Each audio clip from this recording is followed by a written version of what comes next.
अगर आप भी चाहते हैं कि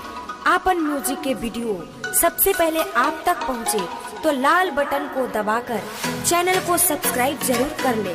और साथ में बेल आइकन को दबाना